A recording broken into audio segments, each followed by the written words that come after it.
All right, so at the highest level of understanding for this standard, students should just be able to compare numbers when given numbers.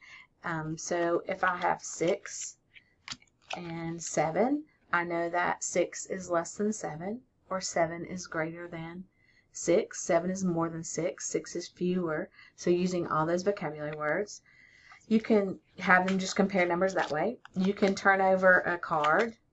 If you see a face card, just move it out. Turn over a card and say the number's 4. Tell me a number less than 4. Well, that's 3, 2, 1, 0. No need to, and then tell me a number greater than 4. And they can count 5, 6, 7, 8, 9, 10, and keep moving. So you can do that. One time through, tell me a number greater than 8. Tell me a number less than 8. And you can mix it up and say, tell me a number greater than 3. Tell me a number greater than 9. Tell me a number greater than 10. And some students are ready to go past that. Tell me a number greater than 1. Aces will be 1s. All right, another option you can use the playing cards for, or any cards. You can use skip-bo cards or phase 10 cards, whatever cards have numbers on them. But I'm leaving the face cards in there, and they're going to be wild cards. So if we're playing a game of war, we've split the deck into 2, and we're going to play a game of war, and we turn over cards. Oh, if the goal was to have the highest card, I can say, okay, tell me a number to win this set. Tell me a number that's greater than 5. And they could say 6 through 10, or even greater than that. And so this person could get that set. 9 is greater than 8. 10 is greater than 5. And so you continue playing. Instead of just saying, oh, I know the king is worth more than the 2, they have to tell you a number that is greater than 2. So they could 3, 10, whatever number they choose. 10 is greater than 4. 7 is greater than 4. So that's one option of ways to play that game.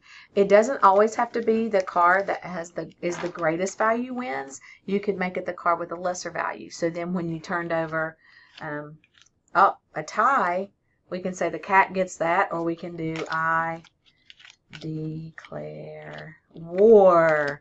And so the person with the lesser number, because we said lesser, 7 wins the hand, and they get all of these other cards as well. So that way.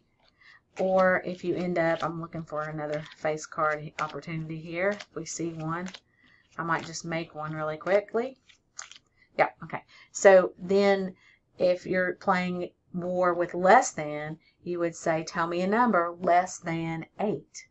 And so the person would have to the child would have to tell you 7, 6, 5, 4, 3, 2, 1, or 0 to win that hand. So that's some options for playing with face cards.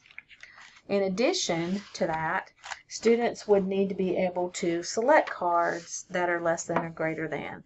So I just have some pre-made cards that have the numbers 1 through 10 on them. So you could turn over a card and say, tell me a number less than 6, tell me a number greater than 6. That way. You can turn over 2 cards and say, compare these 2 numbers. 6 is more than or greater than 2.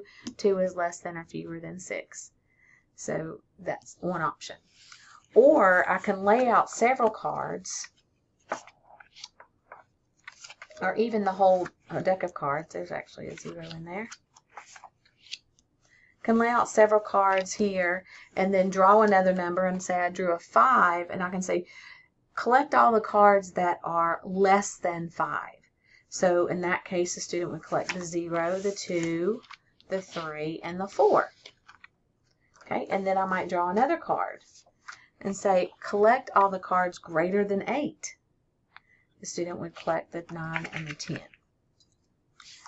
And of course, it's always good practice to have students, if they're using these cards, they can shuffle them up, turn them over, and put them in order from least to greatest or greatest to least, just to practice. And then also naming the number. That's 0, 2, 3, 5.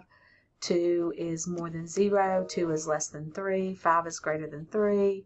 3 is less than 5. Just having those conversations. And then you could even follow that up with, how do you know? How do you know is going to really get at students' thinking. How do I know that 3 is less than 5?